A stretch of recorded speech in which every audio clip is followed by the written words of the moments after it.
Hello everyone. आज के इस वीडियो में हम आगे फर्दर कंटिन्यू करेंगे अपना टॉपिक रिड्यूसिबिलिटी एंड इररिड्यूसिबिलिटी। सो ये पार्ट 2 है। आप पार्ट 1 अगर देख लेते हो तो ज़्यादा अच्छे से ये चीज़ें समझ में आएंगी। तो स्टार्ट करते हैं। जो पार्ट 1 में हम पॉलिनोमियल्स की बात कर रहे थे, वो पॉलिनोमियल्स हमारे कहाँ से बिलोंग कर रहे थे? ZX से। मतलब एक ऐसे पॉलिनोमियल्स जिनका कोएफिशिएंट कैसा हो, इंटीजर से लिया गया हो। बट अब जो हम पॉलिनोमियल देखने वाले हैं और उस पर बात करेंगे कि वो रिड्यूसिबल है या फिर इररिड्यूसिबल है, उसके कोएफिशिएंट कहाँ से लिए गए हैं? रैशनल से। ठीक है, तो इस टाइप के क्वेश्चंस को कैसे सॉल्व करना है तो मैं आपको एक एग्जांपल की हेल्प से समझाऊंगी। बट आपको इतना बस समझना है कि अगर कोएफिशिएंट रैशनल से हैं देन हम क्या करेंगे, एक हमें m मिलेगा जो नेचुरल नंबर से होगा, और हम m(f(x) की वैल्यू को gx पुट करने वाले हैं। ठीक है, और ये जो आपको gx मिलेगा फिर उसका कोएफिशिएंट आपको कैसा मिलेगा? इंटीजर से मिलेगा। और कोई भी ऐसा पॉलिनोमियल जिसका कोएफिशिएंट इंटीजर में है तो उसके लिए तो हमने मेथड्स देख लिए हैं। जैसे कि इररिड्यूसिबिलिटी टेस्ट के लिए आइसेंस्टाइन क्राइटेरिया था, मोड पी टेस्ट था, और डिग्री 2 और 3 के लिए रिड्यूसिबिलिटी टेस्ट थे, तो वो हम लगा सकते हैं। मतलब कि अगर कोई भी पॉलिनोमियल जिसका कोएफिशिएंट इंटीजर से लिया गया है उसके लिए तो हमने पार्ट 1 में टेस्ट देख लिए हैं कि किस तरीके से पता करना है। तो अगर जिसका कोएफिशिएंट रैशनल है उसको हम रिड्यूस करके इंटीजर का कोएफिशिएंट बना दें तो हम आराम से वो सारे टेस्ट अप्लाई करके चेक कर सकते हैं कि आंसर इसको पॉलिनोमियल को रिड्यूस किया जा सकता है या फिर नहीं। ठीक है, तो यही काम करने वाले हैं। रैशनल से इसको रिड्यूस कर देंगे इंटीजर्स में, और इस प्रोसेस के लिए हम कह रहे हैं कि हमें एक m ऐसा मिलेगा नेचुरल नंबर से, और हम mx की वैल्यू किस में पुट कर देंगे? gx। ठीक है, मतलब ये जो m(f(x) आपको मिलेगा ये हम मानकर चलेंगे कि नया पॉलिनोमियल gx है, और इस gx पॉलिनोमियल के सारे जो कोएफिशिएंट हैं वो zx में होंगे। एग्जाम्पल से और अच्छा से क्लियर होगा ये चीज़। देखिए, मान लीजिए हमें कोई पॉलिनोमियल गिवन है, f(x) is equals to 3/7 x to the power 4 minus 2/7 x to the power 2 plus 9/35 x plus 3/5। ठीक है, तो आप ये देख रहे हो ये पॉलिनोमियल कहाँ से लिया गया है? जिसके कोएफिशिएंट रैशनल्स है। तो हमें m की वैल्यू फाइंड करनी है। यहाँ पर m की वैल्यू कैसे मिलेगी आपको? एलसीएम लेकर। एलसीएम किसका लेना है? इन कोएफिशिएंट्स का लेना है। आप इसको a1 बोल दो, इसको a2 बोल दो, a3, या जितने भी कोएफिशिएंट रहेंगे a1 a2, इन सारे कोएफिशिएंट्स का हम एलसीएम लेंगे, वहाँ से हमें m की वैल्यू मिलेगी। जैसे कि इसका हमने एलसीएम लिया, ये हो जाएगा 3/7 माइनस 2/7 9/35 और 3/5। इसका एलसीएम लेने पे हमें मिलेगा यहाँ पर 35, ये आ जाएगा 15, ये हो जाएगा -10, 9 एंड 21। ठीक है, सिंपल एलसीएम लिया है और ये हमें मिल गया। तो ये जो वैल्यू है, देखो, इसको रैशनल से हमें इंटीजर कोएफिशिएंट्स बनाने हैं, तो ये रहे हमारे इंटीजर की कोएफिशिएंट। जो 35 हमें मिलेगा, मतलब कि सिंपल ये जो डिनोमिनेटर में नंबर है, अगर हम क्या कर दें, इन डिनोमिनेटर्स के नंबर को सेम कर दें। ठीक है, सेम करके क्या किया जा सकता है? उसको कॉमन ले सकते हैं। कॉमन लेकर क्या कर सकते हैं? उसको इस साइड पे शिफ्ट कर सकते हैं।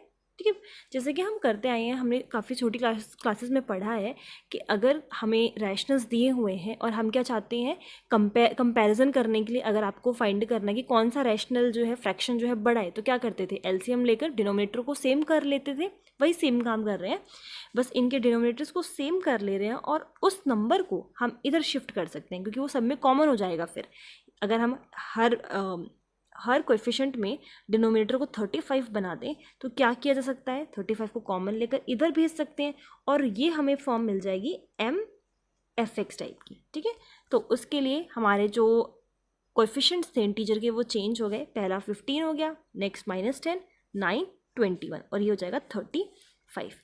तो ये हमारा बन जाएगा, 35 को मैंने इधर शिफ्ट कर दिया, so this will be 35 f(x) is equals to, ये हो जाएगा पहला coefficient 15 to the power 15 x to the power 4 minus 10 x square plus 9x plus 21। Okay, अब जैसा कि आप देख सकते हो ये जो पॉलिनोमियल है इसको हमने कोई नया पॉलिनोमियल gx मान लिया है और ये सेम बिल्कुल हो जाएगा, यही पॉलिनोमियल हो जाएगा। अब ये कहाँ से मिल रहा है हमें gx, ये हमें मिल रहा है zx से, मतलब कि इसके सारे जो कोएफिशिएंट हैं वो इंटीजर हैं। अब हम अगर पॉलिनोमियल gx आपको ऐसा मिल गया है जो इससे बिलोंग कर रहा है, तो हम कोई भी टेस्ट लगाकर चेक कर सकते हैं, चाहे आपको आइसेंस्टाइन क्राइटेरिया लगाना हो, मोड पी टेस्ट लगाना हो, जो भी उस टाइम पे टेस्ट जो है पास हो जाए वो हम लगा सकते हैं। जैसे कि gx था हमारा 15x⁴ minus 10x⁴ plus 9x plus 21। अगर हम इस पर मोड पी टेस्ट लगाएं तो देखो क्या क्या वैल्यूज़ ले सकते हैं। 2 के लिए चेक कर सकते हो आप, 3 के लिए चेक कर सकते हो, 7 के लिए, 5 के लिए, सबके लिए चेक कर सकते हो। बट इसमें से 3 और 5 क्यों नहीं ले रहे हैं?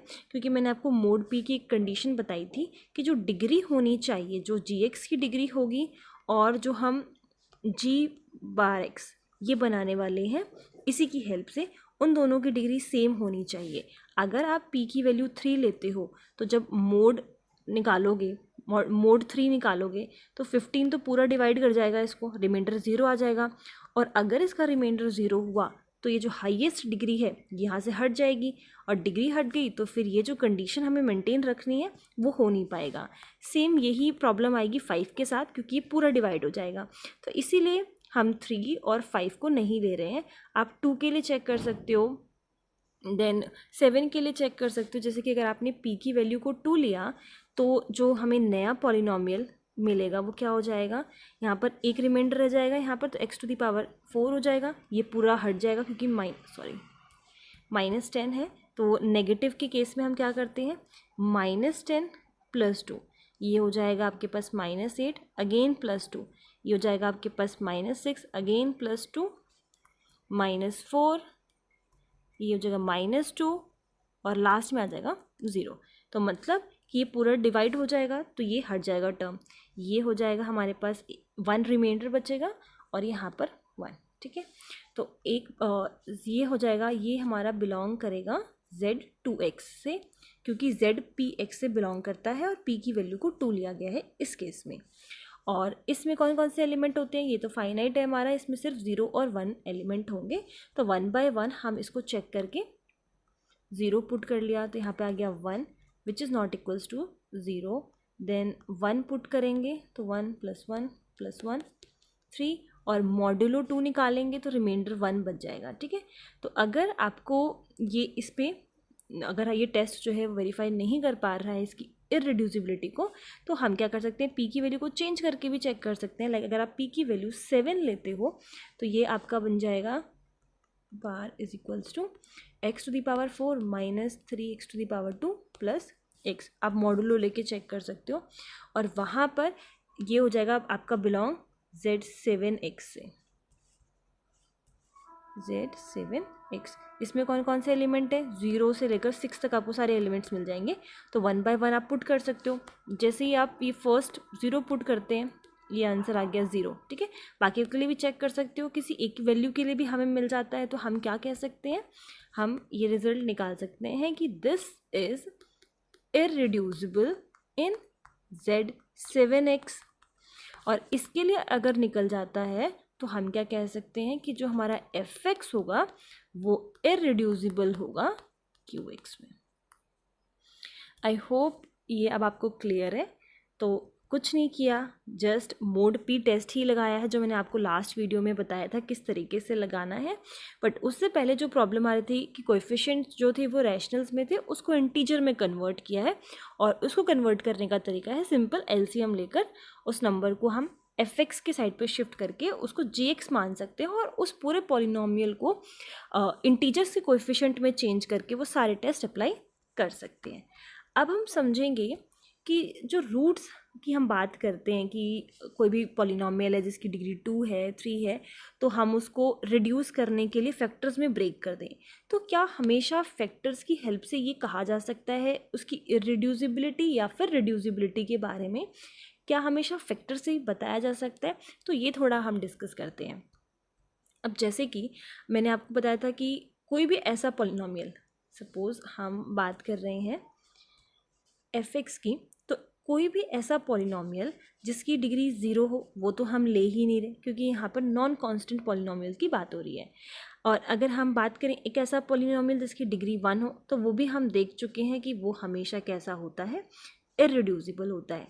अब अगर हम बात करें डिग्री 2, एक ऐसा पॉलिनोमियल जिसकी डिग्री 2 है, तो आप खुद सोचो कोई भी पॉलिनोमियल जिसकी डिग्री 2 है, समथिंग कुछ ax² + bx + c, कुछ ऐसा पॉलिनोमियल है, इसको देखो ब्रेक तभी किया जा सकता है जब x के कोई फैक्टर्स बने और वो इस तरीके से ब्रेक हो, मतलब x - अल्फ़ा x + बीटा, या फिर कुछ ऐसा फॉर्म में x + अल्फ़ा x + बीटा, कुछ ऐसी फॉर्म में ब्रेक हो, तभी तो वो रिड्यूस कहलाएगा। रिड्यूस करने का मतलब सिर्फ इतना है कि उसको ऐसे हम ब्रेक करके लिख सकें, ठीक है।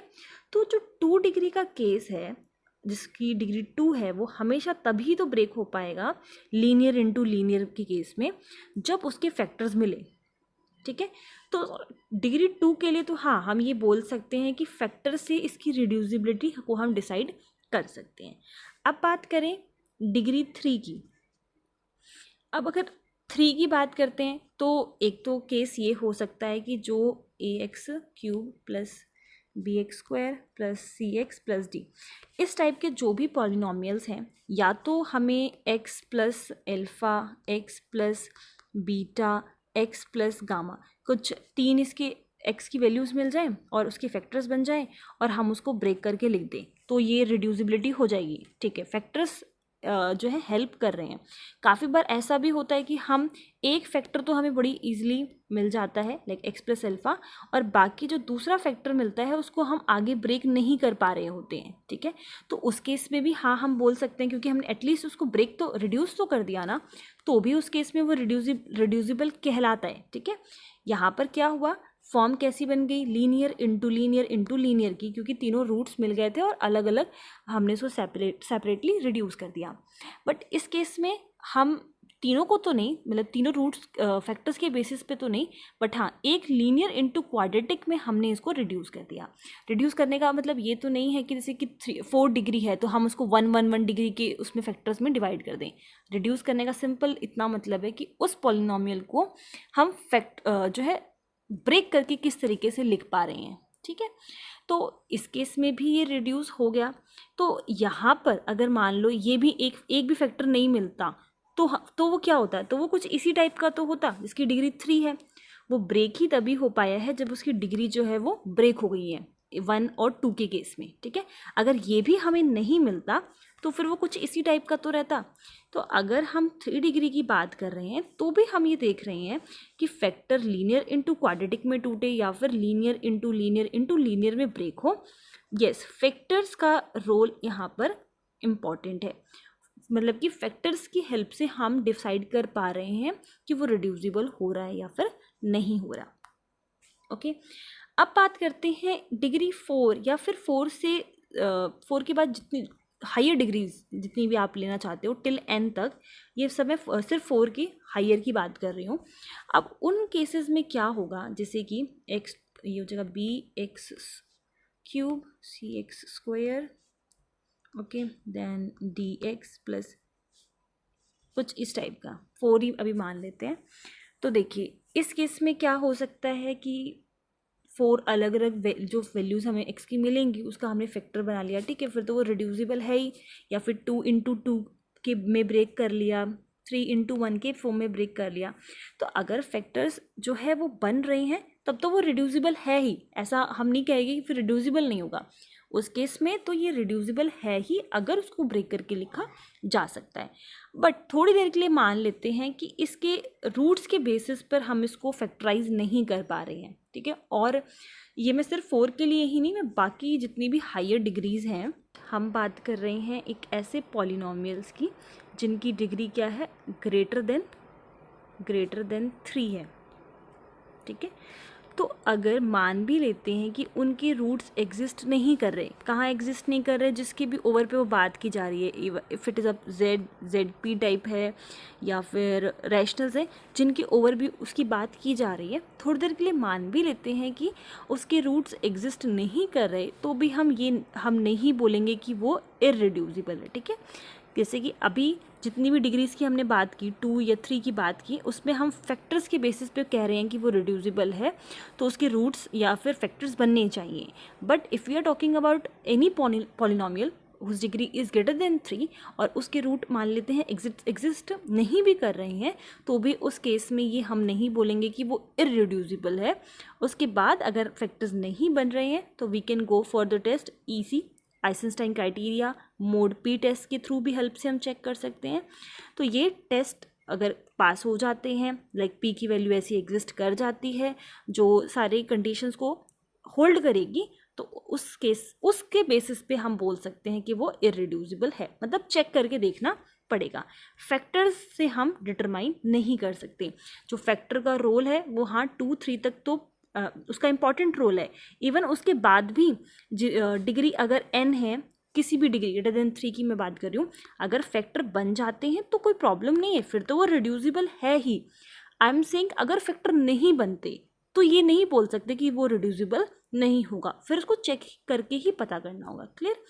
तो फैक्टर्स के बेसिस पे हमेशा जज नहीं करना है किसी पॉलिनोमियल को कि वो रिड्यूसिबल है या फिर इररिड्यूसिबल। ठीक है, अब हम एक क्वेश्चन देखते हैं और उस क्वेश्चन की हेल्प से आपको एक और वे पता लगेगा चेक करने का रिड्यूसिबिलिटी। इस क्वेश्चन में हमें ऑलरेडी गिवन है कि वो इररिड्यूसिबल है and we have to prove that. तो पॉलिनोमियल हमें गिवन है f(x) is equals to X cube minus X minus 1। ठीक है, and this belongs to rational और ये इररिड्यूसिबल है। zx आप मान लो क्योंकि वैसे भी कोएफिशिएंट इंटीजर्स की हैं, तो ये क्या है, ये this is irreducible over, let me rewrite it again, ये हम मान लेते हैं कि इंटीजर्स से हमने लिया और this is irreducible over rationals, ये हमें प्रूव करना है। तो देखिए, इसको प्रूव करने के लिए पहले मैं आपको एक बार टेस्ट बता देती हूँ। अगर हमारे पास कोई मोनिक पॉलिनोमियल है, if we have a monic polynomial and ये हम f(x) मान लेते हैं मोनिक पॉलिनोमियल को, ये हमारा बिलोंग कर रहा है zx से, पॉलिनोमियल जिसके कोएफिशिएंट्स इंटीजर है। मैं काफ़ी बार इस चीज़ को रिपीट कर चुकी हूँ ऑलरेडी। तो पॉलिनोमियल कैसा है, मोनिक है, और हम कह रहे हैं कि उसका कोई रूट एग्जिस्ट कर रहा है अल्फ़ा। वो होना कहाँ से चाहिए, रैशनल से होना चाहिए। ये नहीं कि कोएफिशिएंट अगर इंटीजर से है तो अल्फ़ा हम इंटीजर की बात कर रहे हैं, ये कंडीशन नहीं है। कंडीशन क्या है कि वो कहाँ से है, रैशनल से है, एंड ये रूट है, alpha is a root over here. And if ये रूट डिवाइड कर दे किसको, जो कांस्टेंट वाली टर्म होती है ए नॉट, जो पॉलिनोमियल में कांस्टेंट वाली टर्म होती है, अगर उसको डिवाइड कर दे तो ये होल्ड करेगा। अगर ये होगा रिड्यूसिबल तो ये चीज़ें होल्ड करेंगी, क्योंकि रिड्यूसिबल होगा तभी आपको फैक्टर मिलेगा। तो ये आपको ध्यान रखना है, रिड्यूसिबल है तो ये चीज़ें होल्ड करनी चाहिए।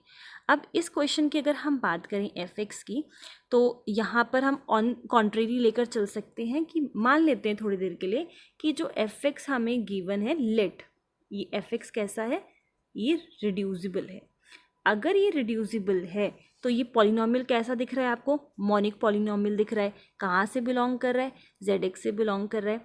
अगर ये रिड्यूसिबल है तो हमें कोई अल्फ़ा मिल जाएगा। अल्फ़ा कहाँ से मिल जाएगा, रैशनल से, सच दैट अगर कोई भी आप अल्फ़ा को रूट बोल रहे हो तो हमेशा पॉलिनोमियल क्या देगा, अल्फ़ा की वैल्यू पर 0 वैल्यू देगा।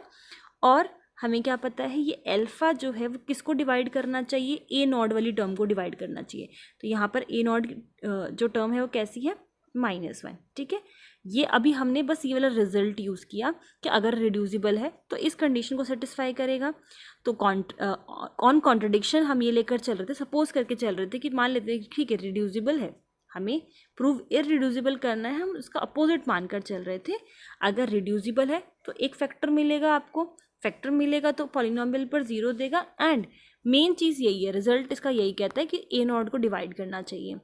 तो ये डिवाइड कब करेगा, डिवाइड तभी करेगा या तो अल्फ़ा की वैल्यू 1 हो जाए या फिर अल्फ़ा की वैल्यू -1 हो जाए। ये दो पॉसिबिलिटीज़ हैं। तो आप क्या कर सकते हो, 1 by 1 आप इस f(x) में पुट करके देखो। एक बार 1 पुट कर लेते हैं, सो दिस विल बी 1 -1 -1, तो ये तो कैंसिल हो जाएगा, आंसर आ गया -1। -1 पुट करोगे तो ये हो जाएगा -1 +1 -1, आंसर फिर भी क्या आ गया -1। दोनों ही केस में आंसर आ रहा है -1। तो अल्फ़ा की वैल्यू ना तो ये है ना तो ये है, इसका मतलब ये दोनों ही नहीं है, तो डिवाइड भी नहीं कर सकता। डिवाइड नहीं कर सकता तो ये जो थ्योरम है जो कहती है कि रिड्यूसिबल तभी होगा, ये चीज़ हमारी कॉन्ट्रडिक्ट कर रही है। अगर ये चीज़ हमने गलत सपोज किया है, इट मीन्स ये पॉलिनोमियल कैसा है, इररिड्यूसिबल ओवर क्यू। एक रिज़ल्ट मैं आपको और बता दूं, मैंने फर्स्ट वीडियो में भी आई थिंक उसका हाफ पार्ट ही डिस्कस किया था।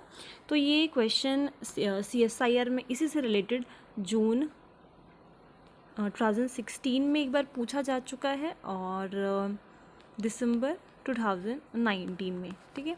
तो उसका रिज़ल्ट बस मैं डिस्कस कर रही हूँ। जैसे कि हम पॉलिनोमियल्स लेकर चल रहे हैं ZX से, और मैंने फर्स्ट पार्ट में भी आपसे डिस्कस किया था कि अगर हमारे पास fx जो है वो इररिड्यूसिबल आता है, इररिड्यूसिबल आ रहा है QX में, तो हम क्या बोलते हैं कि वो fx कैसा होगा, इररिड्यूसिबल होगा ZX में भी। जैसे कि मैंने बताया था कि जो आइंस्टाइन जो क्राइटेरिया है वो हम ओवर रैशनल्स पे चेक करते हैं। तो कभी आपको ZX पे भी पूछा गया हो तो हम रैशनल्स के लिए चेक करके और ये वाला रिजल्ट इस्तेमाल करके ZX के लिए भी बोल सकते हैं, ठीक है। तो ये हमने डिस्कस किया था। तो ये हमारा एक रिजल्ट हो गया कि fx अगर इररिड्यूसिबल है रैशनल्स में तो वो fx इररिड्यूसिबल होगा ZX में भी। तो बिल्कुल सिमिलर रिजल्ट एक और हमारे पास क्या होल्ड करता है कि अगर हमारा fx कैसा है, इररिड्यूसिबल है ZX में, then function will be irreducible in rationals. Just opposite, अगर ऐसा है तो ऐसा है, और हम अपोजिट भी बोल सकते हैं। तो ये दोनों के लिए दोनों वे से होल्ड करता है। बाकियों के लिए हम नहीं कह सकते कि RX से रियल्स के लिए हम नहीं बोलेंगे, सिर्फ ये रैशनल्स और इंटीजर्स के लिए बोल रहे हैं। तो दोनों वे से वर्क कर रहा है ये। तो ये काफ़ी बार पूछा भी जा चुका है, तो ये रिजल्ट आपको ध्यान में रखना है। इस वीडियो में बस इतना ही। आई होप आपको सारे क्वेश्चंस मेथड पार्ट 1 और पार्ट 2 दोनों में क्लियर हो चुके होंगे। फिर भी कोई डाउट हो तो आप लोग पूछ सकते हो। Thank you.